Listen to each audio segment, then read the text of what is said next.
saking pentingnya ini, kebahagiaan ini, dan saking berbahayanya judi ini, maka seakan-akan kita ditempatkan oleh Allah sebagai objek yang diajak bicara. Maksud saya begini, Pak. Kalau baca ayat ini, rasakan Allah itu sedang bicara dengan kita dan kita ditempatkan di hadapannya.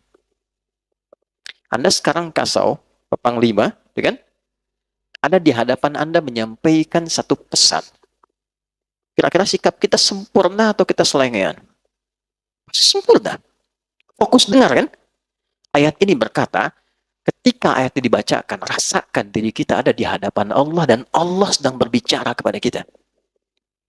Karena itu para ulama tuh suka menyampaikan pesan begini. Saya ingat sekali guru saya mengatakan, nah kalau baca Al-Quran itu, rasakan nih surat dari Allah turun untuk kamu. Lewat Nabi Agung Nabi Muhammad SAW. Jadi enak Pak, saat baca Ad-Duha kita lagi sedih, rasanya ayatnya turun buat kita. Wad-Duha, demi kesuksesan dan kenyamanan yang kau rasakan seperti menerima cahaya Duha. Wal-laili idza saja, atau sekarang engkau sedang punya masalah besar, merasa gelap seperti gelapnya malam. Ma wadda'aka rabbuka wa ma qala. Yakinkan pada hatimu yang paling dalam, aku tidak akan pernah meninggalkanmu dalam suasana engkau suka atau duka. Kalau ngaji kayak gitu, setiap ayat itu ada maknanya, Pak, Bu.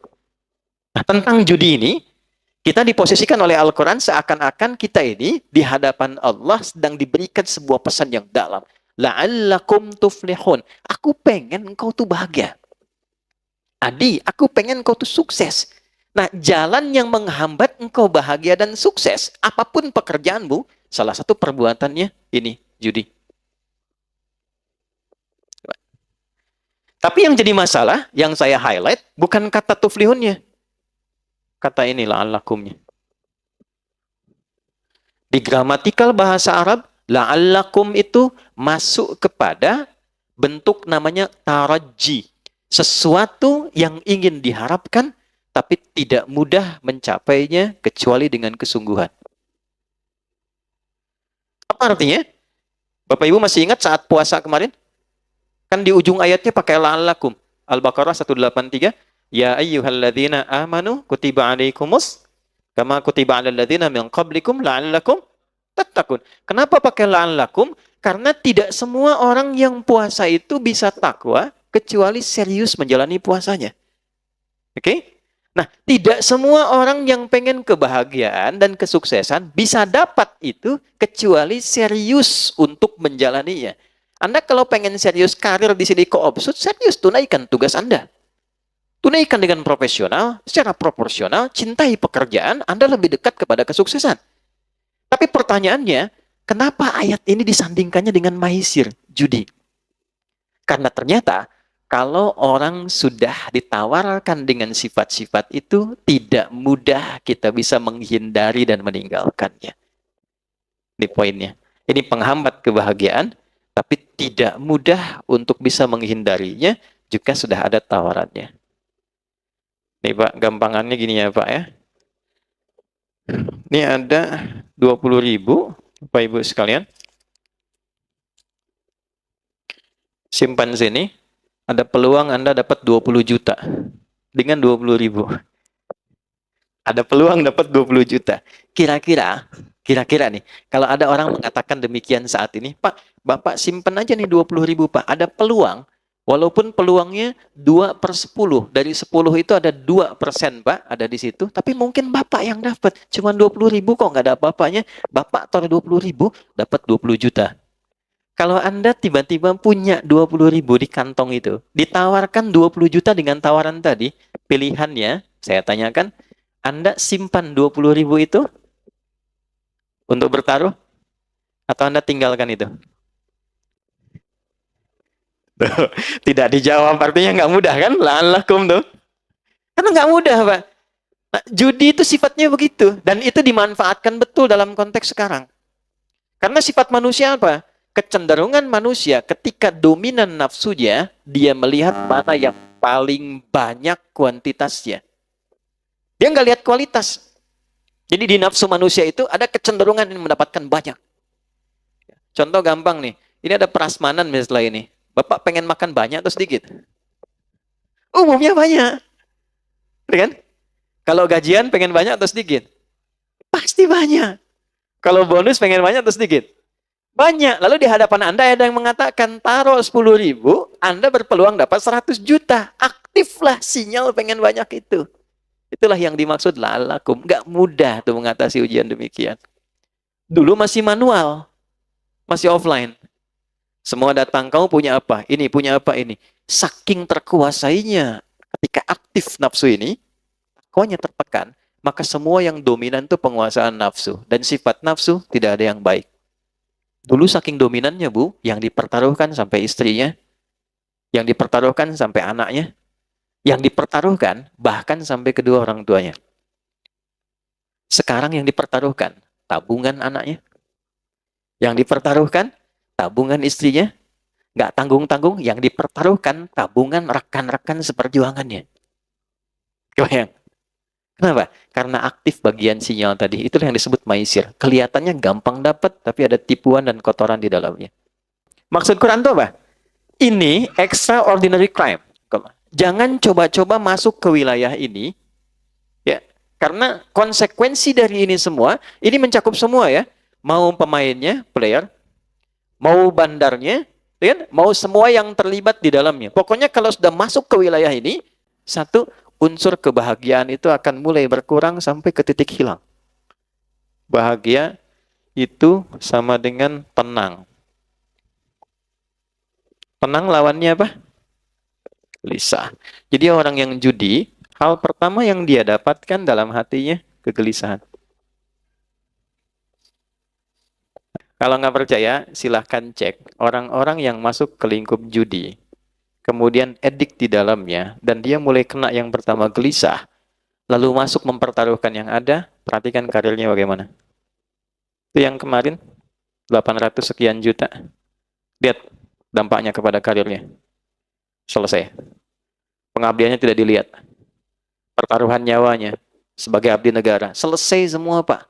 Dia berhenti dalam keadaan tidak terhormat dan melekat status pada dirinya sepanjang hidup seorang penjudi.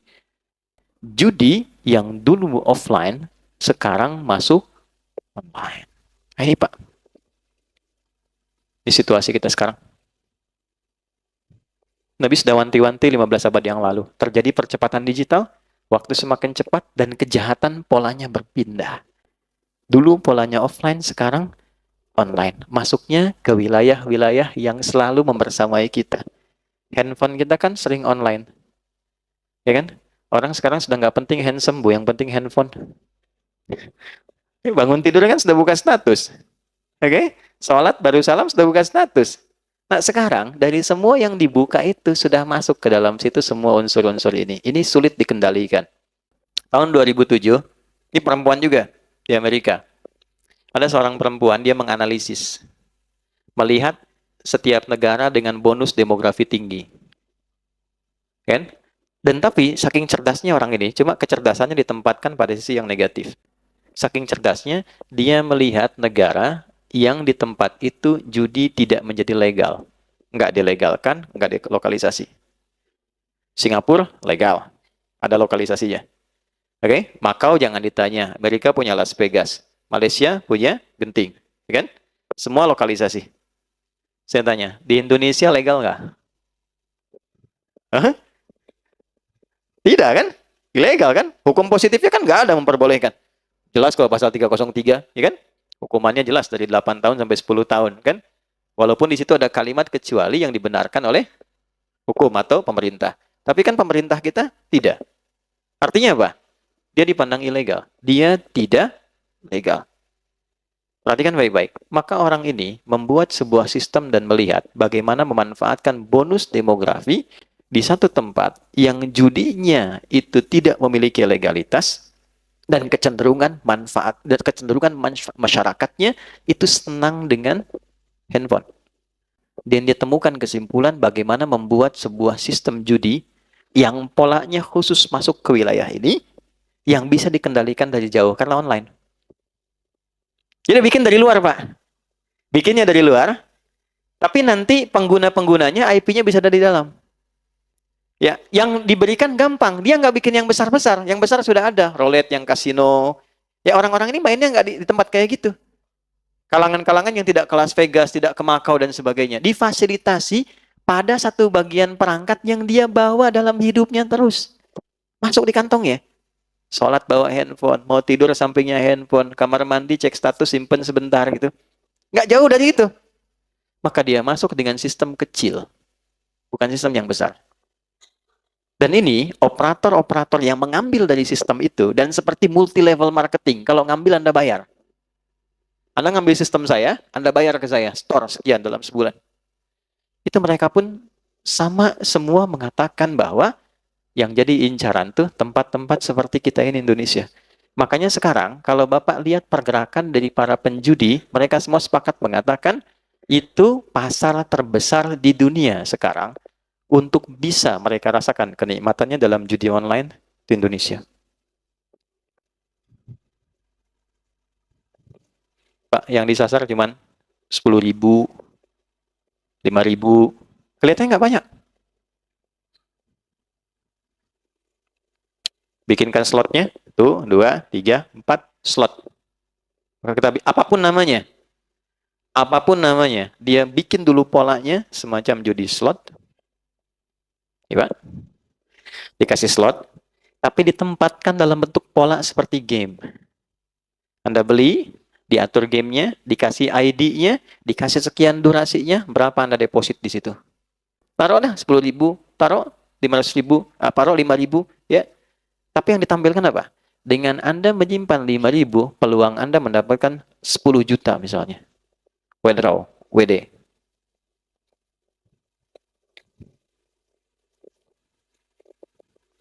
Pak, 5.000 itu berapa persen sih Pak dari pendapatan? Anda dapat 5 juta, keluar 5.000, berapa persen? Cuma 1% kan? Dianggapnya biasa kan Pak ya? Biasa tuh maksud saya sedikit kan? Gampang kan? Gampang keluarin. Maisir, gampang. Maisir yang dianggap ringan, receh. Receh 5.000 ini. Kalaupun hilang nggak apa-apa. Kan? Ya. Nah ini hati-hati. Walaupun kelihatan cuma 5.000, tapi dampaknya ini Pak. Ya, ada kegelisahan, gelisah nih. Kalau sekarang dapat, udah setannya aktif, CS-nya juga WA, masuk lagi, besoknya aktif terus begitu. Sampai tak terasa habis berapa. Kalau main 5-6 kali, Pak, yang ketujuh dikasih menang dulu. Ini pengakuan dari admin. 5-6 kali dalam sehari, misal pagi masuk lagi, siang deposit lagi, sore deposit, sampai malam orang tahajud ini deposit, dikasih menang. Dia cerita ke teman, kamu tahajud dapat apa? Saya main game dapat uang, kamu tahajud dapat apa-apa? Itu bisa begitu. 7 kali dikasih sekali, nanti besoknya dipertaruhkan yang dia dapat semalamnya itu. Selesai. Makanya di dunia orang-orang judi, pengakuan bandar sampai sekarang, orang paling bodoh itu orang yang ikutan slot katanya. Kenapa? 10 orang ikut. Naruh masing-masing 1 juta.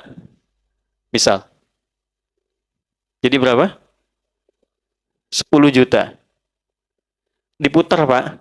Uang ini begitu masuk, ini kan peluangnya itu kan paling sampai 10-20%. Artinya 1 orang sampai 2 orang. Sekali putaran gitu ya.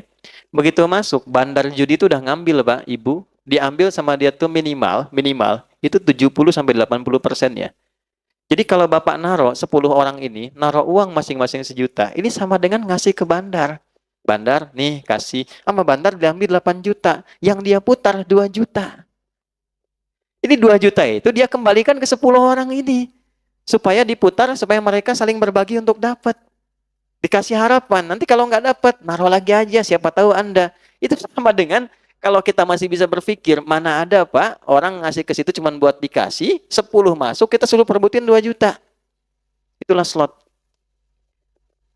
Nggak ada satupun orang ikut judi itu bisa jadi kaya, itu mustahil. Karena judi itu bukan tempat sodakoh Pak.